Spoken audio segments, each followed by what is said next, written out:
Dartmoor Prison, isolated from the outside world by walls of granite.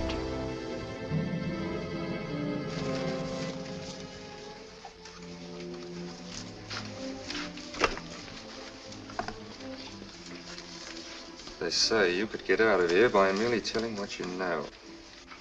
You may or may not be another Scotland Yard bloke, but I'll give you the same answer I gave the others. I still have 2 years, 8 months, and 6 days left in which to make musical boxes. That'll be sold at auction for the benefit of this delightful sanctuary. And I intend to sell them.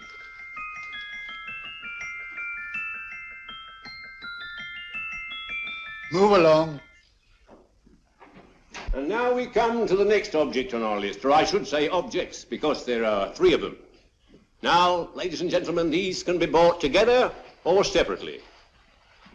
Now, these beautiful little musical boxes only arrived this morning, and I didn't intend to put them on the auction block until later, but I'm going to sell them now. So, good friends, as our old pal Mark Antony used to say, lend me your ears. And what do you hear? Right. The beautiful tinkle tinkle of a musical box. What a lovely trinket. What a beautiful gift. Created and made by loving hands. A thing of beauty and utility. I was going to start with £5. It's a bargain, £5. Do I see any hands? If there's a connoisseur in the house, will go £3 for it. £2. £1. 10 shillings. Thank you, sir. Ladies and gentlemen, 10 shillings is offered for a musical box you couldn't buy anywhere in London for less than £5. It'd be stealing to let it go for 10 shillings. Like taking milk from a baby. All right, we're selling for 10 shillings. 10 shillings, 10 shillings is offered, 10 shillings is offered, 10 shillings is offered. And then what, give me £1? What, give me £1? Oh, won't someone give me £1? £1, £1 is offered, £1 is offered, ladies and gentlemen, £1 is offered. It's against you, sir. Will you go to £2? We go to £2, sir. £2. £2 is offered. £2 is offered. Going once, twice, third and the last call. Sold to the gentleman for £2. Sorry, my dear. Now, ladies and gentlemen, comes the opportunity to purchase an exact duplicate of the beautiful little musical box just bought by this gentleman for the ridiculous low price of £2. Oh, it's exactly the same. Exactly the same. Made with the same hands. You hear that? Isn't that lovely? That tinkle, tinkle, tinkle, tinkle. Sounds like Bow Bells to me, you know, with little angels pulling on the ropes, eh? Who'll give me £2 for it? Who's starting with £2? Will anybody start with £2? Oh, come, ladies and gentlemen. You know, from your enthusiasm, we might all be in Scotland instead of London. Please buy it for me, Daddy. £2, certainly not. We all might be in Scotland. Besides, I don't like his manner. £1, 10 shillings. £1. £1 is ours. £1 is offered. £1 is offered. Going £1. Any advance? Going once, going twice. The third and the last call. Sold to the lady for £1. Smart bidding, my dear. Thank you. We come to the third and last of these beautiful little musical boxes. Exactly the same. Tinkle, tinkle. Isn't that lovely? Ladies and gentlemen, I don't bring you here to gull you and swindle you. This is the exact replica of those 2 I just sold before.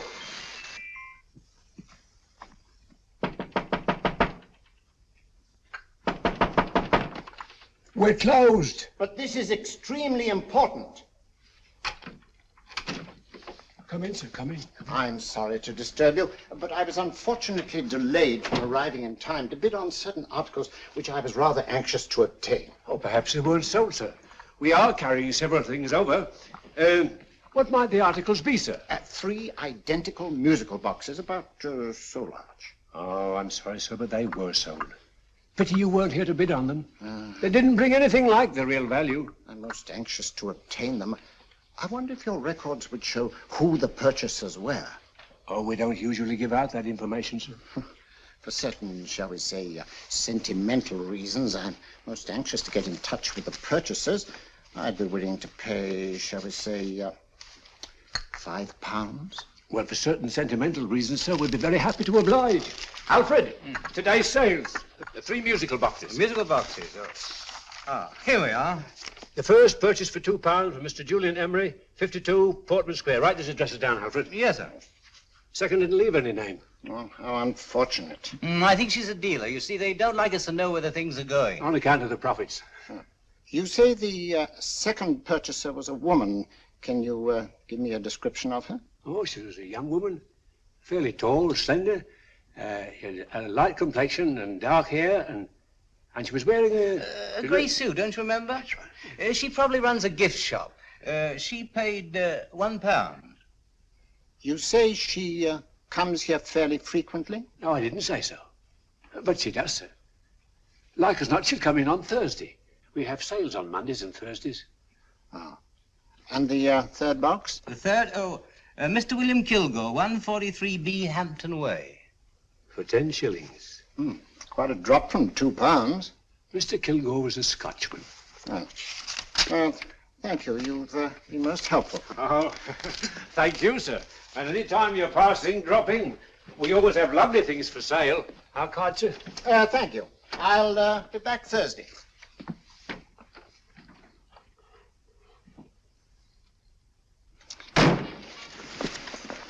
The message reached us too late. Musical boxes are being sold. Well, let's get out of here.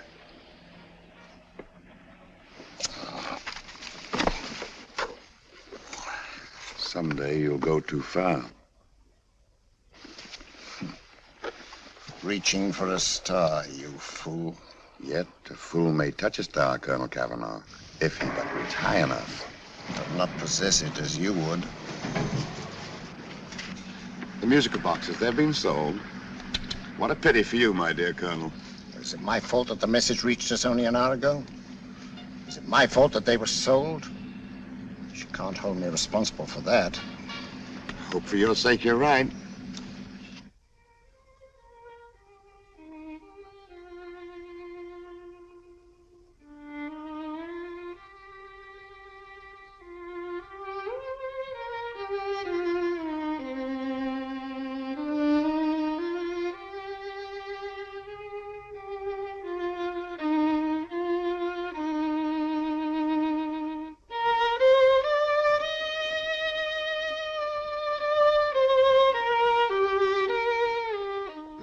Upon you tonight at 7:45, a gentleman who desires to consult you upon a matter of the very deepest moment.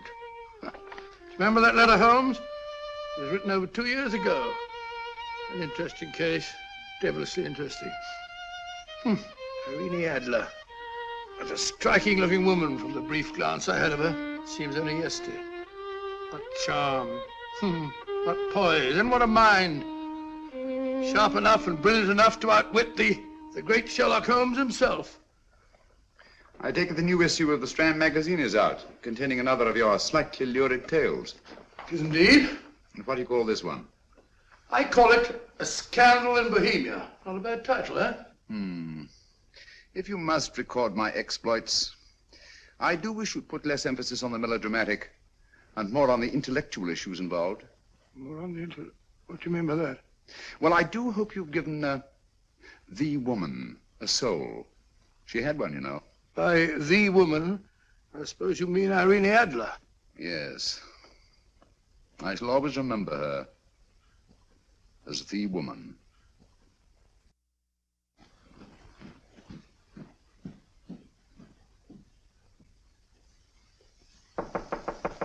Come in.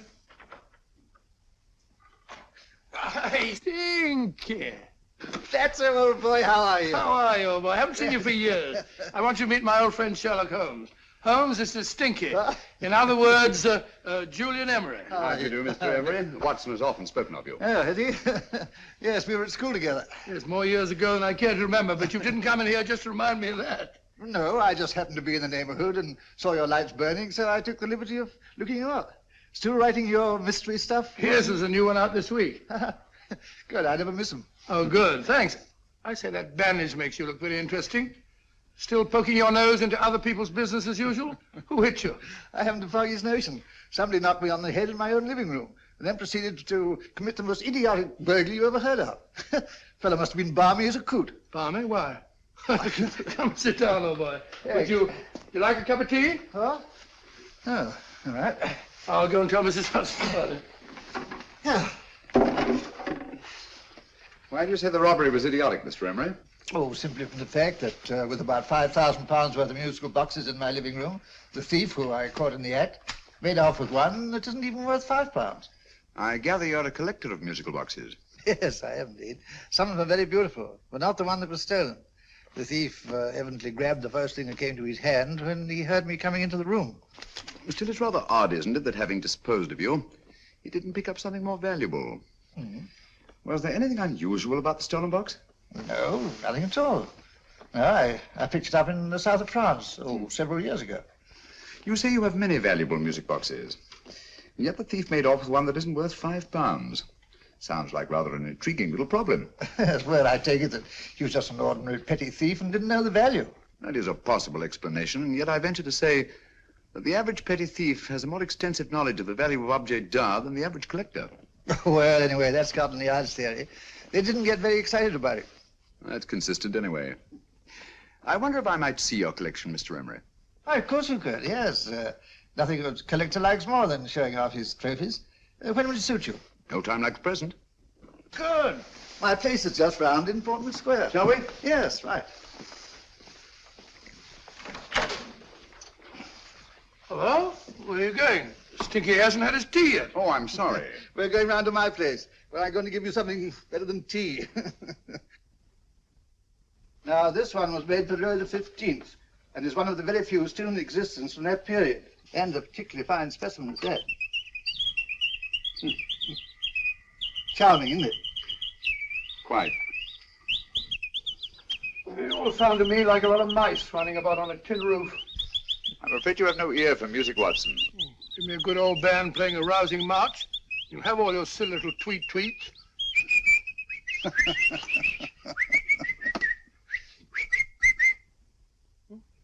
Another one. This me.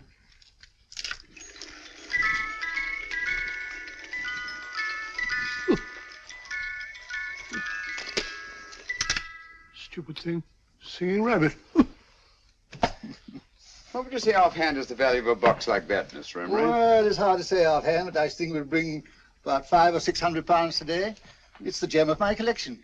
Yet a thief who steals an oddity like a musical box passes up one worth £500 for one of almost no value at all.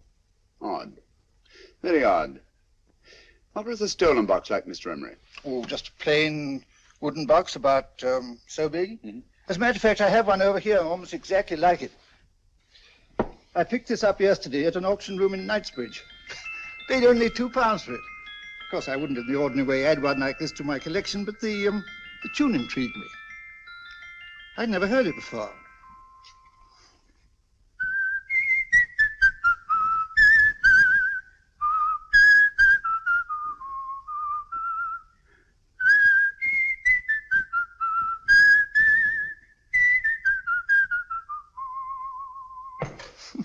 You have a remarkable ear for music, Holmes. Rather an unusual melody. Sit down, will you? Thanks. You say you bought that box at an auction sale yesterday? Yes, the Gaylord auction rooms in Knightsbridge. Run by old, what's his name? Crabtree. That's the man. At what time was the robbery committed? Oh, about 3 o'clock this morning. You know, Mr. Emery, that box and the robbery might well be cause and effect, especially since you say that the stolen box outwardly resembles this one a great deal. And Scotland Yard were not particularly interested, eh? Oh, yes, but I wouldn't blame them for that, especially as I told them I was quite unable to describe the thief, except, of course, for the fact that it was definitely a man. All you remember is that you came in here and someone struck you on the head. Yes, and the next thing I knew, my man was trying to revive me. It might be wise for you to put that box away somewhere and lock it up. Oh, I don't think that's necessary. Besides, everything's insured. Well, at least if any further attempts at robbery are made, I'd suggest that you call the police, rather than running into any personal danger. Oh, come, Holmes, aren't you being a bit of an alarmist? Possibly. I must agree with old Stinky. Seems to me you are making rather a mountain out of a moleskin. Molehill is the word, old boy, and it's time you were in bed. Thanks so much for letting us see your place. Now, it's been glad meeting you. Holmes, I can't understand why you were so mysterious. Seems to me the petty thief explanation was the only sensible one. Really? Yes, I can't see how you can believe it was anything else. I didn't say I believed it to be anything else. The petty thief theory is the obvious one, I grant you. However, it's often a mistake to accept something as true merely because it's obvious. The truth is only arrived at by the painstaking process of eliminating the untrue. We are not able to do that in this case without further data. Rubbish, you're pulling my leg. You're trying to turn a tuppenny halfpenny robbery into an international plot. No, I'm not. I just hope that your friend Stinky is a little more cautious in the future. Just in case.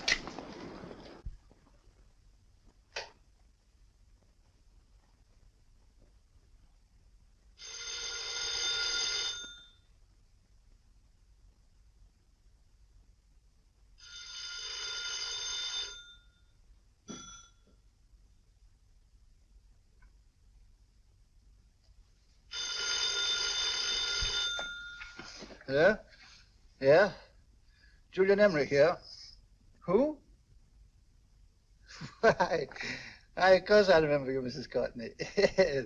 Yes, you're the one bright spot at that appallingly dull affair of Lady Sanford's. Huh? Of course it isn't too late to come round. Yes, I shall be delighted to give you a drink. I tell you what, come straight up and I'll leave the door unlatched. Right, well, 15 minutes? Good. I shall be counting each moment. No, I mean that, really. Right, goodbye.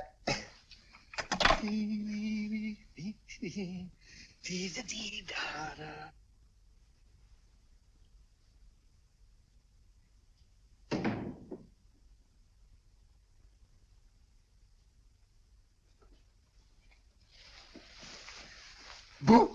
Oh, you startled me. Did I? Yes. Must be the pixie in me. I know I shouldn't have called you so late, but I was at a party just around the corner, and I remembered your invitation to see your collection of musical boxes. My dear Mrs. Courtney, pleasure is all the greater for being so unexpected. My friends call me Hilda. Thanks. Mine called me Stinky. Stinky, how quaint. Oh, what a perfectly wonderful collection of musical boxes. You know, when you told me you had a collection, I had no idea it was so attractive. Yes. They appeal to the ear as well as to the eye. Oh, what a plain little one. Why, it looks just like a country cousin amid all this grandeur. No. You mustn't underestimate the country cousin. Only last night a burglar broke in here, and with all these to choose from, went off with one very much like it. Really? Yes, I don't mind the loss of the box so much, but I do resent this crack on the skull. But it makes you look so interesting. Oh, do you think so? Uh-huh. It's funny, that's what old Fatso said. Fatso? I mean, Dr. Watson. He was here this evening with a friend, a Mr. Holmes. He's interested in my collection, too. Sherlock Holmes? Yes. Do you know him? I've heard of him. Yes, he seems to think I'm in some sort of danger. What a haunting tune. It takes me right back to my childhood. Really? Do you know, it's odd that you should be interested in that particular musical box. Odd? Why? Because Mr. Holmes is also interested in it. He may have been more interested in the tune than in the box. My dear, yes, that's right. I remember now. He whistled it note for note, having heard it only once. Really? He must be a remarkable man. Bit of an alarmist, if you ask me. Don't you believe in warnings? Of course not. Who'd want a box like that? I would. You're not serious. Oh, but I am. Well, you put me in a very awkward position. I'm a collector, you know. And the collector buys but never sells. But if the price were high enough... The price has nothing to do with it. It's the principle of the thing. Yes, well, we haven't had our drink. No, thanks. I must be getting along. Must you really? I'm afraid so. You're not walking out on me, are you? My reputation. Stinky. I say, you know, you are an attractive woman. Thanks.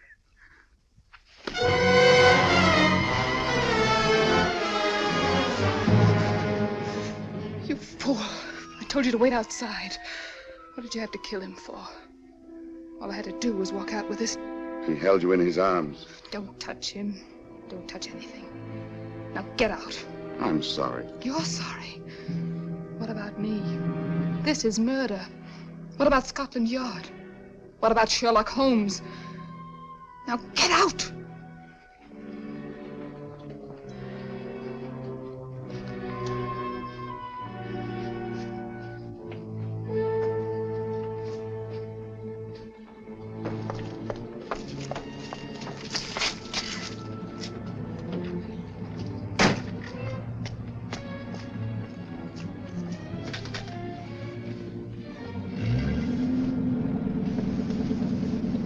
Did you get it?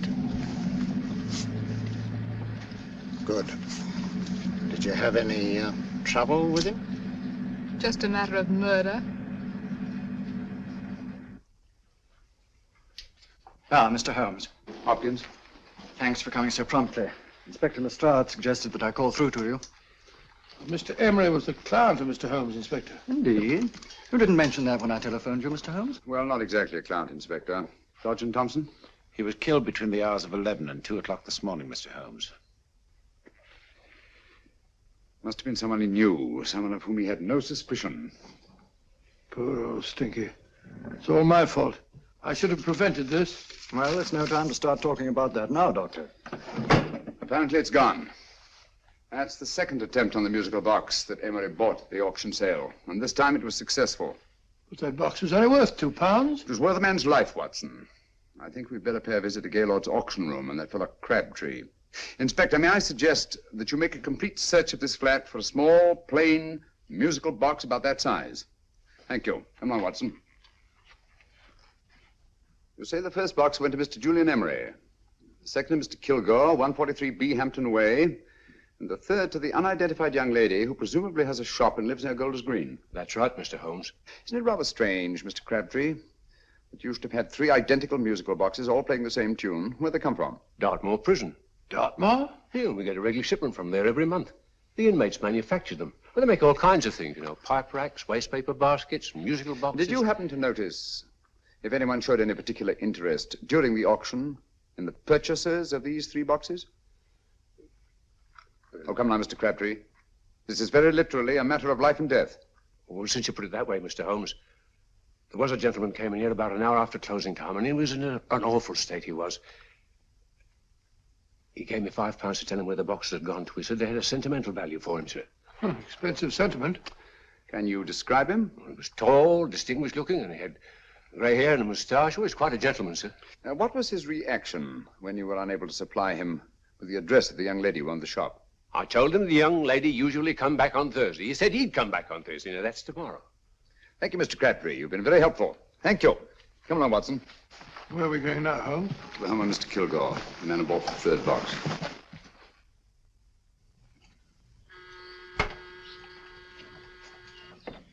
But hang it all, Holmes, how do you know those other 2 musical boxes are of any importance? I don't, but I certainly have no intention of waiting until the owners are murdered to find out. No one at home. I hope that's the explanation. I'll have a look through this window.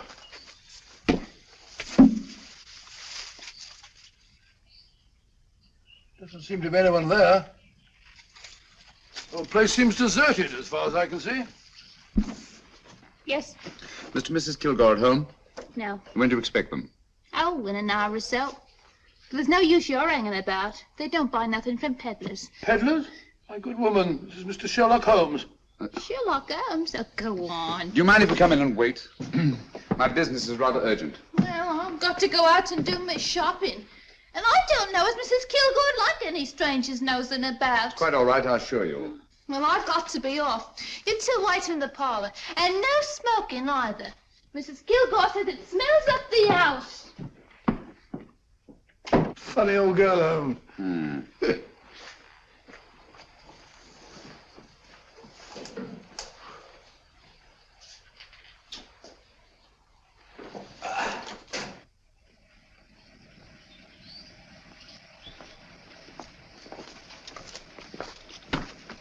Park Lane. Park Lane? And what would the likes of you be doing in Park Lane? Now, don't worry about the fare, Ducky. If you knows how to get to Park Lane, up it.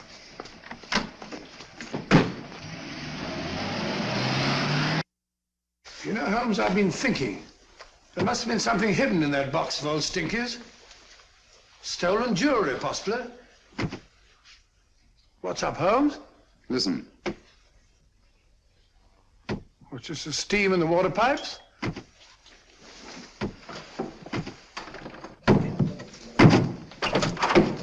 Watson! Great Scott! Come on, Holmes. Get on the chair here. It's all right, my dear. There. Now, don't worry. It's all over. There you are, dear. Don't cry anymore. She tied me up and shut me in the cupboard. I know. She won't come back. Did you show her your new musical box? Yes, she said she wanted to hear it play, and as soon as I showed it to her, she grabbed hold of me. I know. Now, don't worry. We'll buy you a new musical box. Yes, my dear, the best one in London. Watson. Oh, what a fool I've been. What do you mean, Holmes? She took the musical box out of this house in that market basket, right under our very noses.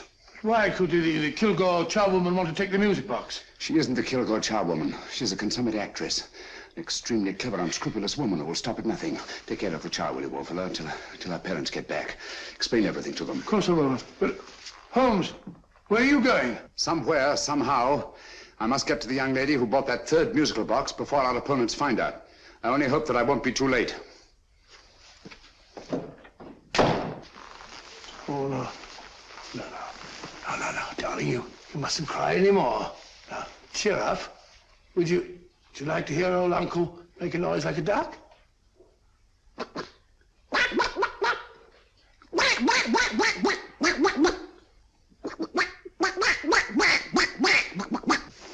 Oh, sorry.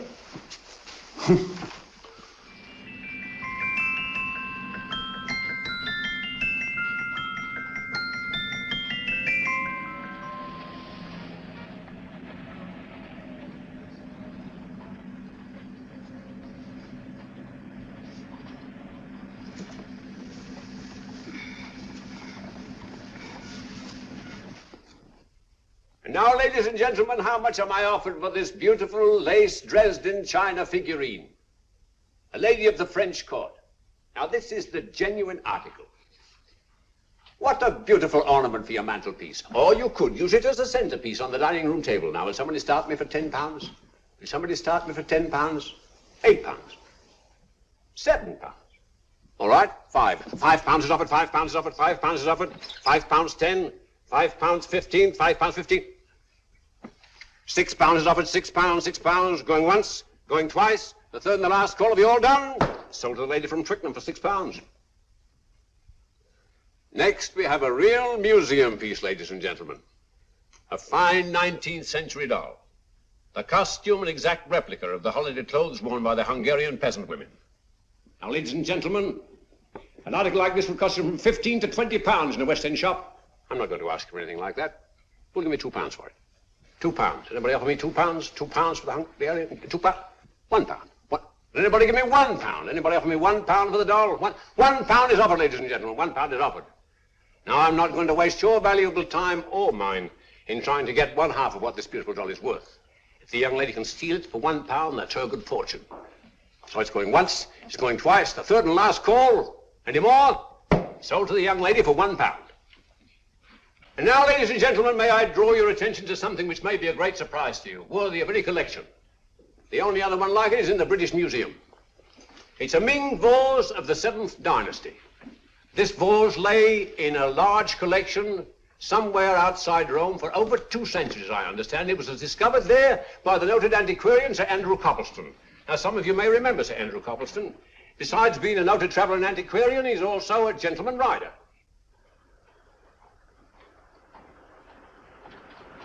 The girl with the parcel in her hands, that's her. Are you sure that's the girl? Well, she fits perfectly the auctioneer's description. Follow her, Hamid.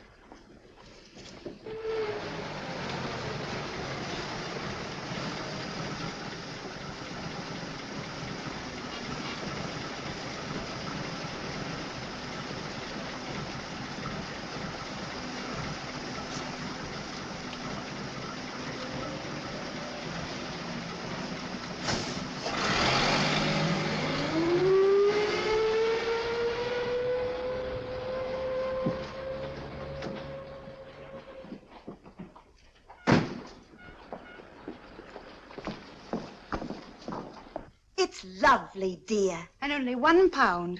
We can get at least 3 for it. Easily. I'll go make some tea. I could do with a cup. Right.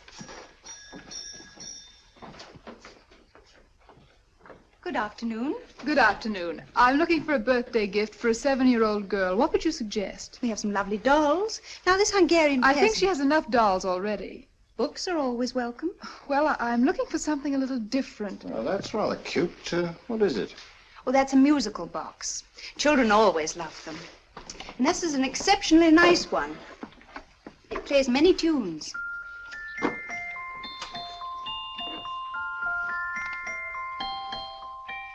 Have you any others? Yes, if you'll just step this way.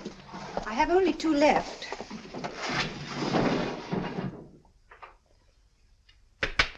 How nice.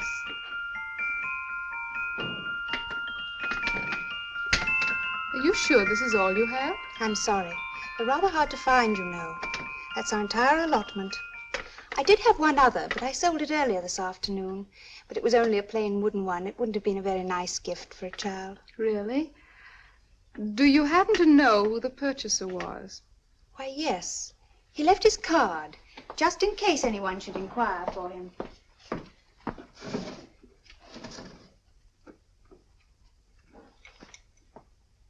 How interesting. I'm sorry, but I'm afraid I'll have to look a bit further. Thank you anyway. Good afternoon. Thank you.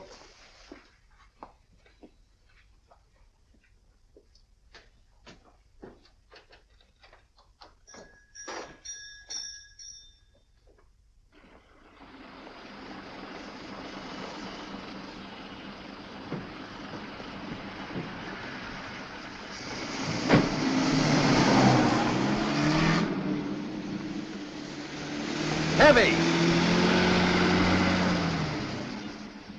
Follow that cab. Here now, what? Scotland Yard. Hop in.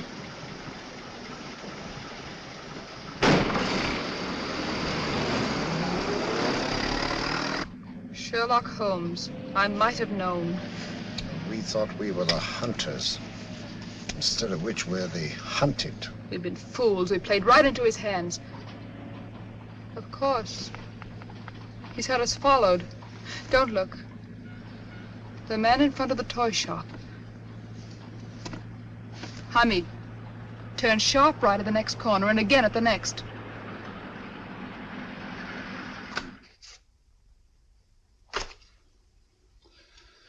No photograph of her, Commissioner, as I expected. She's not a known criminal. But how do you expect to know if you do find her? After all, she was disguised as a charwoman. Don't worry, old fellow. If I ever see her again, I'll recognize her. Well, it won't be long till we know who they are and from where they operate. Who's covering them? Sergeant Thompson's following them, sir. They won't get away from him. He's a good man. We could have arrested them at Clifford's toy shop if we had any proof. But we know that they killed Emery. Proof, my dear fellow. We must have proof. We have x-rayed it, sir. There's nothing whatever concealed in the box. We'll have a look at the plates.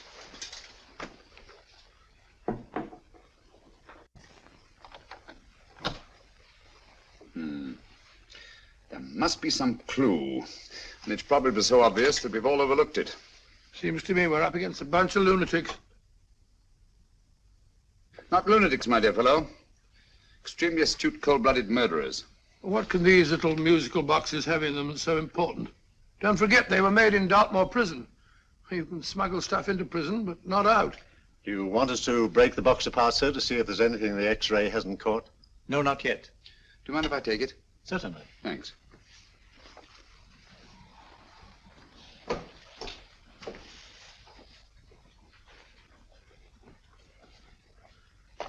The governor of Dartmoor Prison informed us, sir, in answer to Mr. Holmes' question, that all 3 musical boxes were made by the same convict, John Davidson, serving a 7-year term, sir. Davidson? The Bank of England plates. That'll be all. Yes, sir.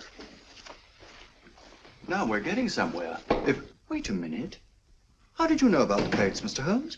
I'm a student of crime, Inspector. I make it my business to know about such things. And when the name of Davidson was mentioned... Well, who is this fellow Davidson? As long as Mr. Holmes seems to know all about it already, I suppose there's no harm in telling you. 2 years ago in London, there occurred a robbery of such tremendous importance, although the stolen articles themselves have no intrinsic value whatsoever, that the Home Secretary was instrumental in seeing that not a word of it appeared in any newspaper. But you never told me anything about this, Holmes. You were away at the time. Articles of no intrinsic value and yet of such importance? I don't understand. Davidson was apprehended within 15 minutes of committing the theft. But by that time, he'd hidden the articles in question and they've yet to be found. Before going further, Dr. Watson, I must inform you that this matter is not to be mentioned outside of this room. Of course not. Do I look like a man who'd gossip? Let's not go into that now, old fellow, shall we? Davidson had been employed for years in a position of extreme trust by the engravings department of the Bank of England. The articles he stole were nothing less than a complete duplicate set of plates for printing £5 notes. What? The Bank of England's own plates? Precisely. And with those plates, a gang of crooks could flood England with £5 notes, not forged in the usual sense of the word, but notes undetectable from genuine Bank of England notes in any way whatsoever. Good heavens. Any whisper at all might have resulted in enormous damage in shaking public confidence in the Treasury. We tried everything after we arrested Davidson. Offered him a shorter sentence if he'd tell us where he'd hidden the plates. Why, we even put in Scotland Yard men with him as cellmates, but no results. Obviously, Davidson is a man of strong character and infinite patience. Yet suddenly he feels impelled to smuggle out the secret of the hiding place of the plates to his confederates. Why? I don't understand, Mr. Holmes. Well, for example, has the Bank of England made any plans to radically change the design of the £5 note so that in, say, 7 years from now, notes made from the stolen plates would be worthless? Confidentially, Mr. Holmes, such a move was discussed. But replacing all the £5 notes in circulation would be such a Herculean task that nothing's been done about it as yet. I see. Of course, there is another possible explanation. Davidson didn't have much time to find a hiding place before he was captured. He may be afraid that the plates will be accidentally discovered before he's released. Hence his anxiety to communicate their whereabouts to his confederates as soon as possible. I believe you've hit it, Mr. Holmes. I'm sure that the message is contained in this musical box. Or rather, in all 3 musical boxes, since possession of all 3 seems to be essential. Our opponents have 2/3 of the puzzle, we have 1/3. Well, what are you going to do, Holmes? Try to deduce the message from the 1/3 that we have.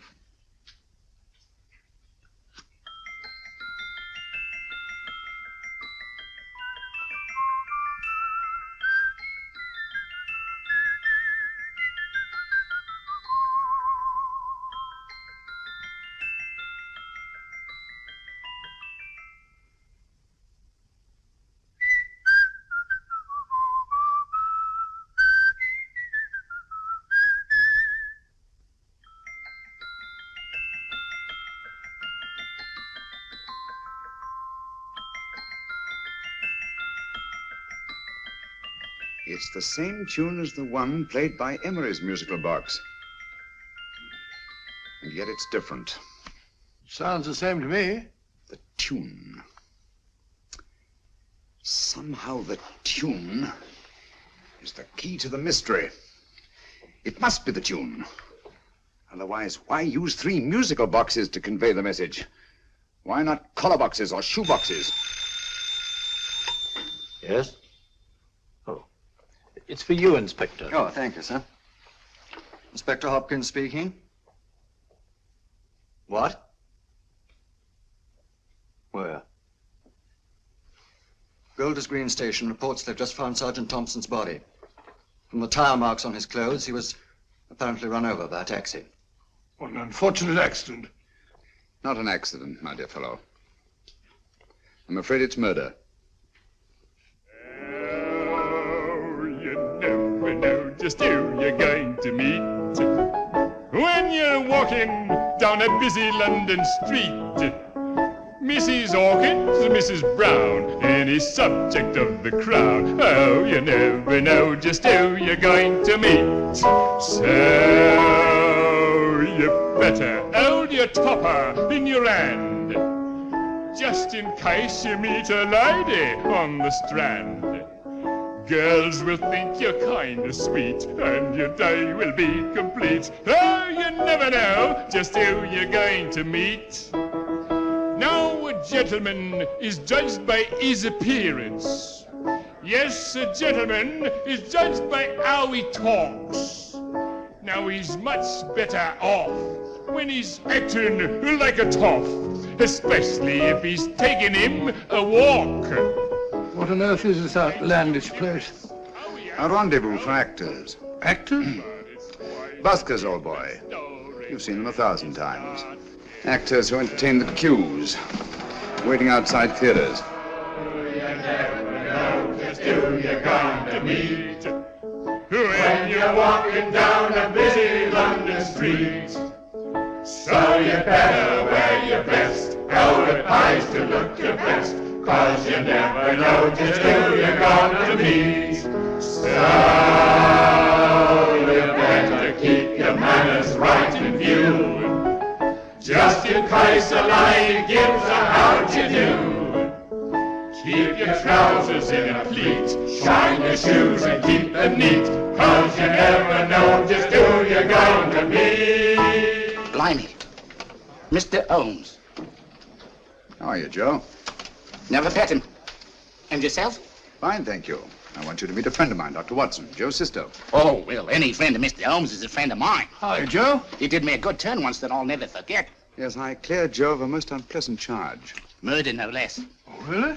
By proving to the satisfaction of the police that he was busy at the time blowing open someone's safe. That's right, Governor. Good gracious me. Joe, now you can help me. Come on, buzz off, buzz off. Come on, up it, up it. Can't a gentleman have some peace and quiet around here? And you too.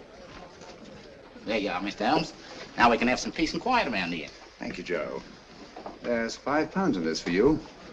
Well, I wouldn't want to take it on myself, sir, but I can get somebody to do it for you for half of that. You don't know what the job is yet. For £5? Murder, ain't it? What? No, Joe, not murder, just music. I want you to identify a song for me. Oh, there ain't a song that's been written that I don't know. That's why I came to you. Of course, the violin is more my instrument, but, oh, well, here we go. Now listen to this, Joe.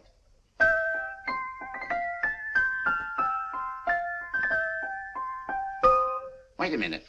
You're playing that wrong. That should be E natural, not E flat. You know the song? Oh, yes. It's an old Australian song called The Swag Man. But you're playing it all wrong. That's what I hoped you'd say. Now listen again, Joe.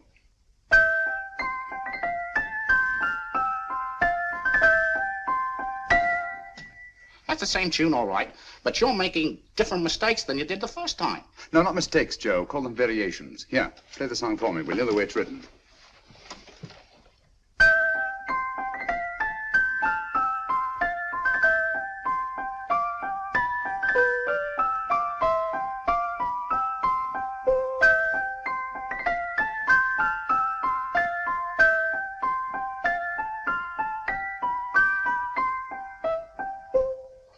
There you are. Thank you, Joe. What's it mean, Holmes? Are you onto something? Perhaps. I don't know yet. It's probably a code of some sort. Joe, could you write the song down for me? The way it was originally written? Oh, sure, Mr. Holmes. But it'll take a few minutes. Mm-hmm. Here, Mabel. Pale ale. Come on, up to it. Along with it.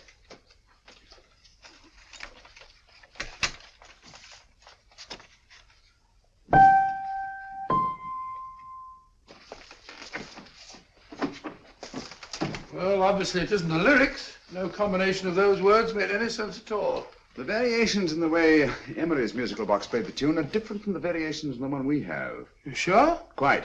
You see, I took the trouble to memorize the tune as played by Emery's box that night we were with him in his flat. Holmes, you amaze me. Elementary, my dear fellow. One of the first principles in solving crime is never to disregard anything, no matter how trivial. But why are 3 boxes? Why not 1? Because the message was obviously too long to be conveyed by any one variation. Then there's the 3rd box, the one that woman took from the Kilgores. That contains yet another set of variations. Yes, well, it's all beyond me. Well, all we have to do now is to find the secret of the variations. Not a very easy problem to solve, my dear fellow.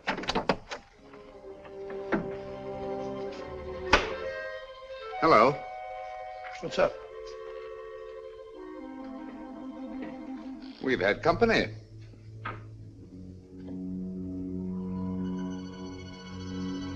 I say, this is outrageous.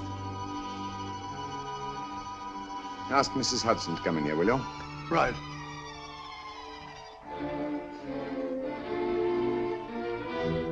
Hudson? Yes? Oh, there you are. Will you come up here at once, please? Oh, coming, sir.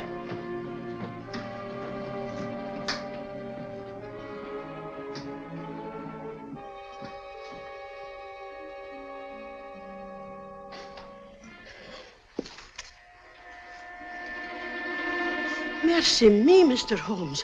What has happened? Who called while we were out, Mrs. Hudson? Just a young lady. The one who said you wanted her to wait for you. And a nice-looking old gentleman with Our her. friends again, Watson. Friends? What did the young lady look like? Oh, I couldn't see her face. She had a heavy black veil on. But she had such a nice way with her. Oh, I'm sorry, Mr. Holmes, if I've done anything wrong. But you did say I should always let clients come in and wait for you. Don't worry, Mrs. Hudson, don't worry. You had no way of knowing. It's quite all right, quite all right. Now, don't worry, Mrs. Hudson.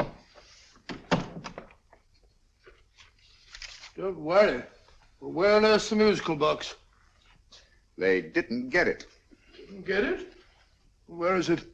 It's in your hand. Huh? In that biscuit jar. Take the biscuits off the top. Now put your hand inside, and you'll find the music box. Well done, Holmes. Well done. Amazing.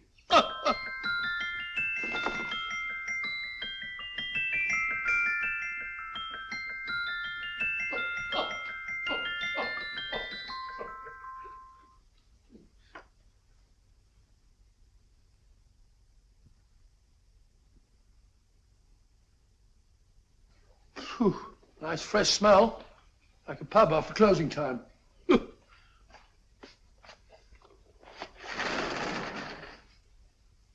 I say, Holmes? What? It's morning. Allow me to congratulate you on a brilliant bit of deduction.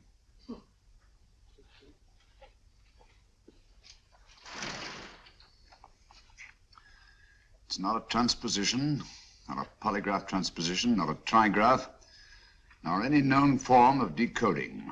How about the Morse code? Have you tried that? Yes, at about 3 o'clock this morning. I'm sorry, old man. I was only trying to help.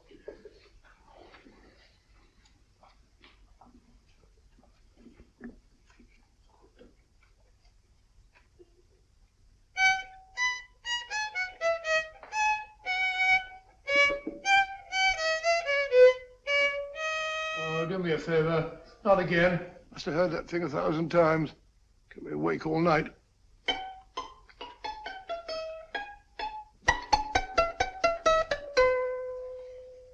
Not a very distinguished composition, I grant you.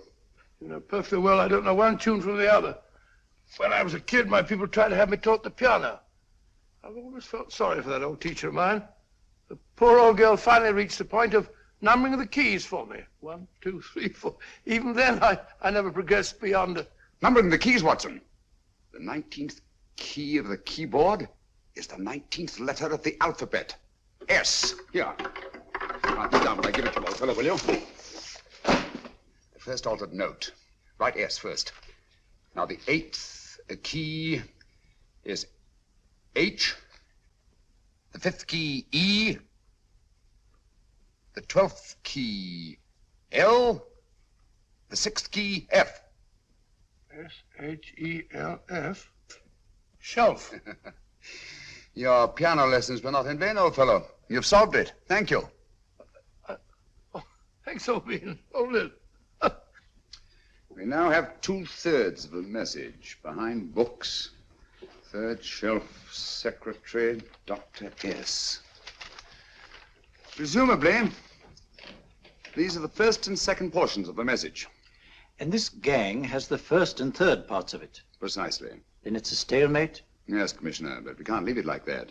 There's no doubt in my mind that they'll try to secure our third of the message that's missing. Well, I assume you've taken every precaution to guard the Clifford Music Club. Oh, yes, it's carefully hidden at Baker Street with Dr. Watson on guard. However, I'm reasonably certain that, difficult as it may be, we can find the plates even without the missing part of the message. Behind books, third shelf, secretary, Dr. S. Well, outside of the fact that Davidson hid the Bank of England plate somewhere in London, Mr. Holmes, I don't see that we've progressed at all. Allow me to point out to you, sir, the key words Dr. S. It looks as if the plates were hidden in the house of the doctor. Whether S stands for his first or last initial remains to be determined by a process of elimination. Well, there must be 10,000 doctors in London with S for a first or last initial. Precisely. And every one of them will have to be questioned in person. That's why I say this is a task for Scotland Yard. It's a task, all right. But Scotland Yard has searched worse haystacks and found the needle. Well, for the time being, I'll leave the matter in your hands, gentlemen. We'll call you if and when we get a lead on our mysterious Dr. S. Thank you. In the meantime, I intend to follow up a little clue concerning a cigarette.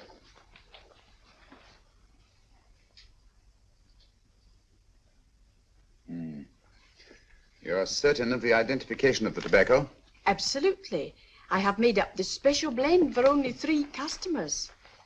It is almost pure Egyptian, with admixture of latakia for added body, and a pinch of perique. Merely a whisper, as one might say, for elusive fragrance. Yes. And the 3 customers? Major Wilson in Bombay, India. Mrs. Catherine Leamington Smith in Ireland. Yes, and the 3rd? Mrs. Hilda Courtney of Park Mansions, Bryanston Square. Thank you. Thank you very much. You've been most helpful. It is a pleasure to have been of service, Mr. Holmes.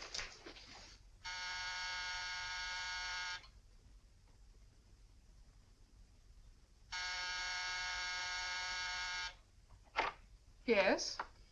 Mrs. Courtney? Yes. My name is Sherlock Holmes. Oh, do come in. Thank you. I've heard of you, of course, Mr. Holmes. I believe we have a mutual friend in Sir Edward Brookdale. He's spoken to me of you quite often. Indeed. And to what good fortune am I indebted for this visit? I think you know Mrs. Courtney. Well, I did get a summons for speeding last week. But outside of that, I don't think I'm of any interest to the police. Oh, come now, Mrs. Courtney. You seem to forget that you and I have met before. I'm sorry. I'm sure I would have remembered meeting the great Sherlock Holmes. Please sit down. Thank you. You say we met before. Yes. At the home of Mr. and Mrs. Kilgore, 143B Hampton Road. Kilgore? I don't think I know anyone of that name. Well, I didn't say you knew them. As a matter of fact, you called on them when they were out. I don't understand, Mr. Holmes. Really? And you were dressed rather differently. Indeed. Cigarette? Thank you.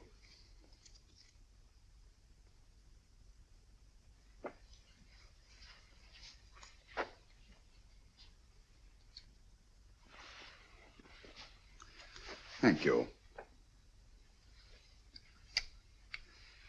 You know, Mrs. Courtney, people generally forget, in assuming a disguise, that the shape of the ear is an almost infallible means of recognition and identification to the trained eye. Evidently, you've mistaken me for someone else. Oh, no, not at all. Though naturally, I expected your denial. But when you paid your visit to my rooms at Baker Street, you carelessly left behind another identification. They're, identical, aren't they? Yes, I must admit they are. You see, Mr. Holmes, to catch one as clever as you, I had to use a very special lure. I knew you'd be unable to resist the bait of my cigarette, having read with great interest your monograph on the ashes of 140 different varieties of tobacco. I should advise you not to move, Mr. Holmes. I must congratulate you on your ingenuity, Mrs. Courtney. It was indeed a brilliantly designed trap. Thank you, Mr. Holmes. Praise from a master is indeed gratifying. I shall always cherish the memory of your flattering words. Memory? Precisely. I'm afraid these gentlemen have a most regrettable task to perform. Unless, of course, you care to turn over the missing musical box with your pledge to take no action against us in the future. I'm afraid that will be impossible. I thought that would be your answer. Hamid! Careful! Careful.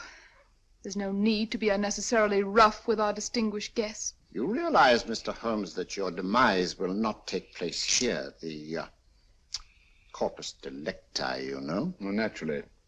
Shall we go?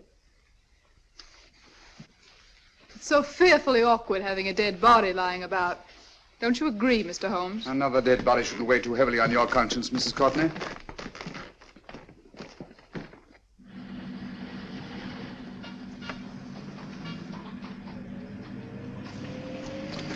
You mind if I have a cigarette? Don't see why not.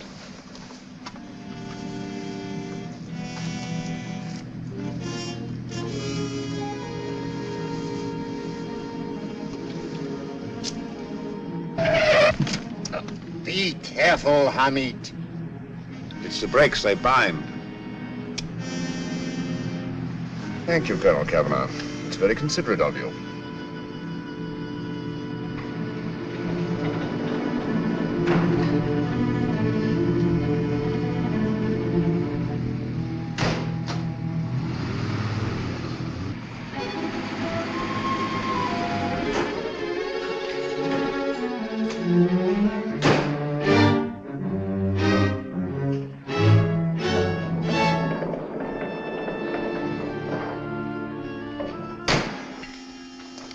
You'll be happy to know, Mr. Holmes, that your death will be a painless one.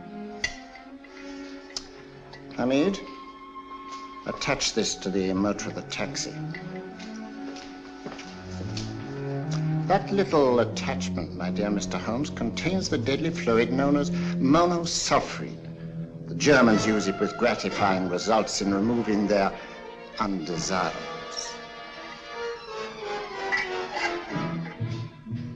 Start the motor.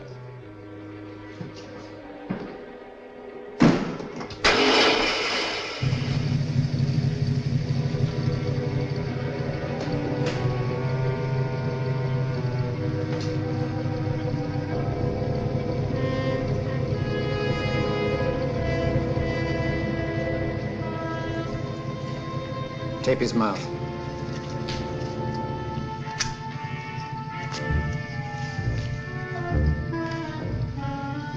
Now, up with him, Hamid.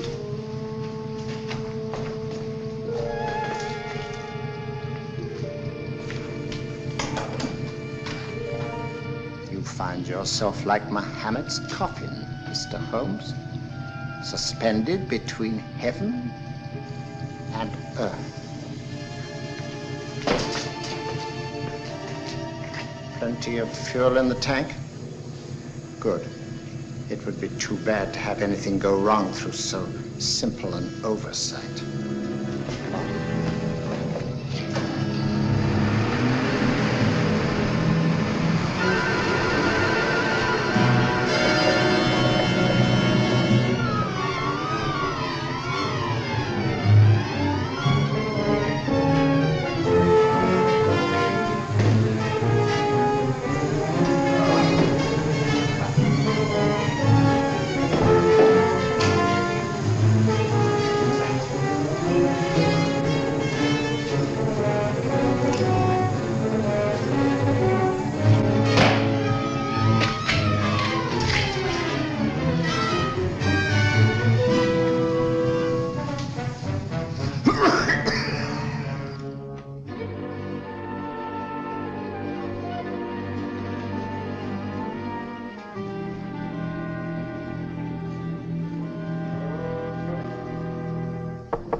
Good afternoon. Mr. Sherlock Holmes? No, I'm Dr. Watson. Oh, of course, Dr. Watson.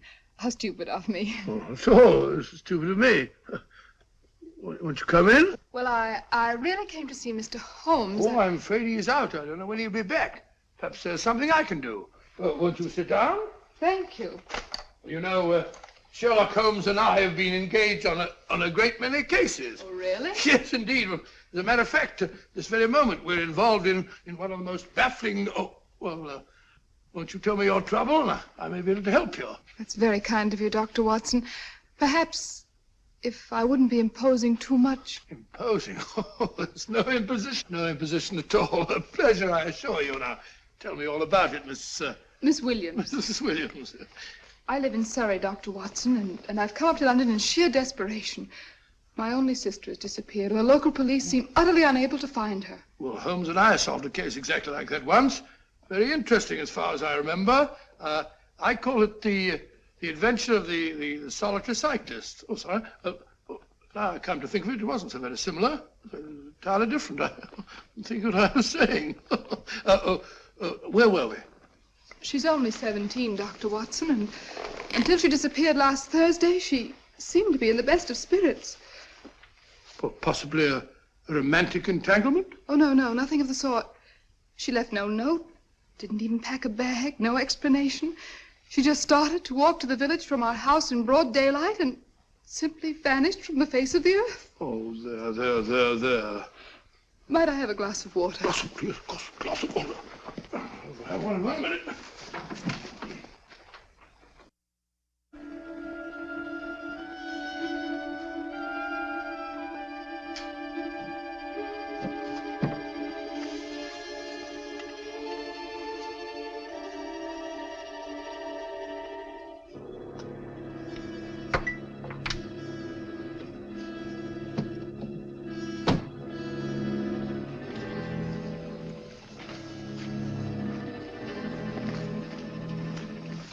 There you are, my dear.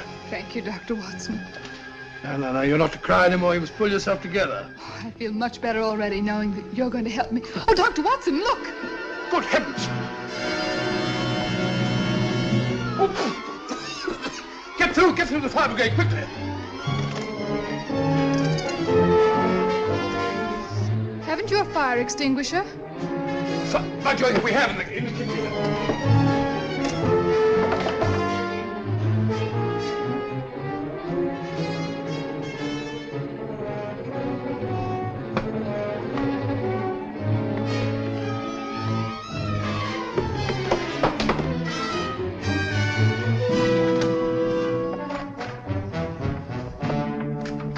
Don't you worry, Miss Williams. We'll have this thing out in no time.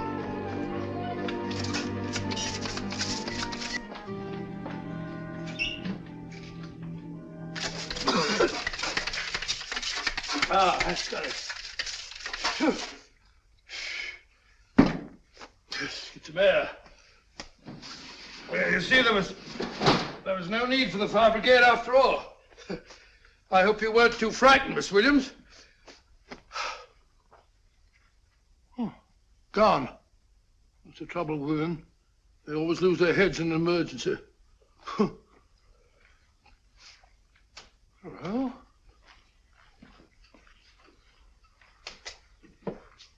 A musical box. Great Scott!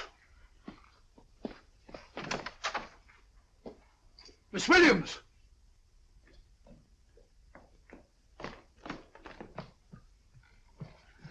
Well?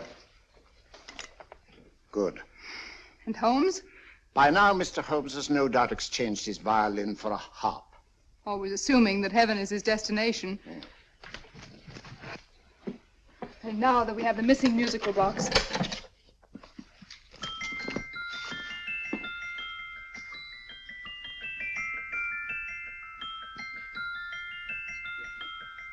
Nineteenth note. 19th letter. Yes. He hasn't been there, you say? Holmes, where on earth have you been? I've been trying to get you at the club, at Scotland Yard, all over London. You were looking for me in the wrong places. Holmes, terrible things happened. I've been duped. That woman, she made a complete fool of me. Well, what do you mean? Well, she came here, let off a smoke bomb. I thought the whole place was on fire, and my first thought was to save the musical box. No need to say any more. She has the box. Yes.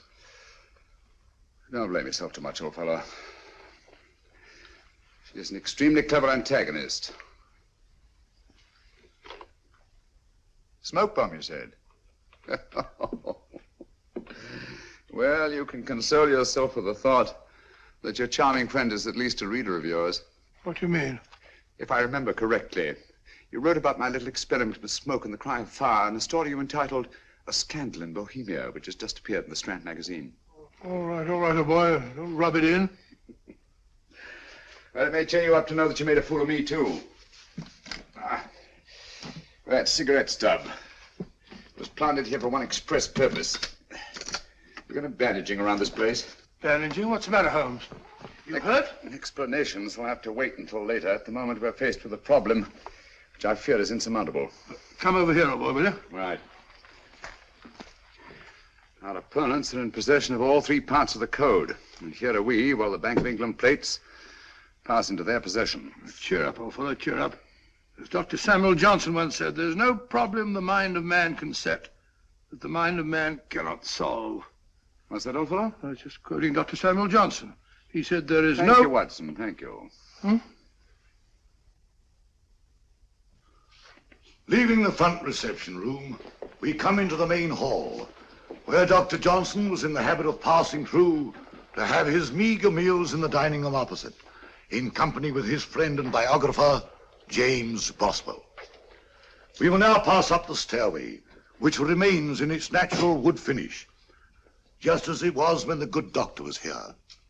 The framed etching on the wall is believed to have been presented to Dr. Johnson by the distinguished painter, Sir Joshua Reynolds. I've been told here that that picture was given in by Mrs. Thrale, and it's definitely not a Reynolds. Is that important, my dear? Oh, I'm sorry. This way, ladies and gentlemen, please, this way. Move along, children, move along. The secretary's not on this floor. Patience, Hamid. I have a feeling My that... dear Colonel, with Sherlock Holmes out of the way, what could go wrong?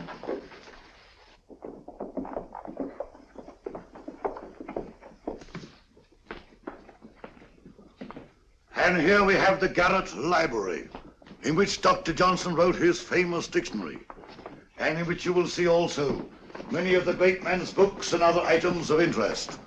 Step forward, ladies and gentlemen, please, step forward. Standing in the corner is the secretary, which contains many of the original works by the literary genius. On this table, Dr. Johnson's cat, Hodge, used to sleep while his master worked. A strange thing about this cat, ladies and gentlemen, was its love of oysters. They do say that the dear doctor often went hungry to find the cat that delicacy. What a pity. Now we will visit the grain room, which is immediately below us, in which you will see the very bed in which Dr. Johnson died. What did he die of? Gout. Just gout. This way, ladies and gentlemen. Mind the steps, please.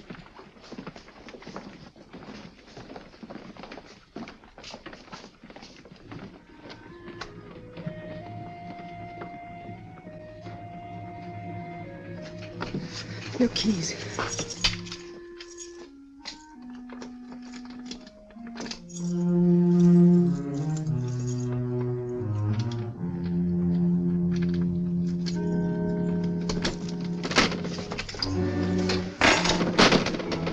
Third shelf up.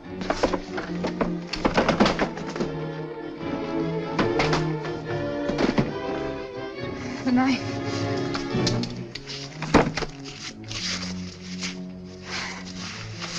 Gentlemen, the Bank of England plates. Well, Mrs. Courtney, so we meet again. No, I shouldn't do that if I were you, Colonel Cavanaugh. I must congratulate you, Mr. Holmes. You're far more clever than I thought. Thank you, Mrs. Courtney. Praise from you is indeed gratifying.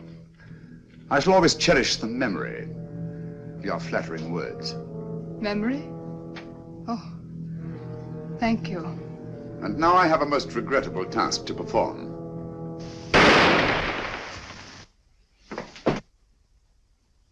Holmes! Coming, Holmes! Holmes, you all right? Perfectly, thank you, old fellow, but I think this gentleman on the floor requires some medical attention. We must see that he looks his best, you know, when he's hanged. Take them in charge.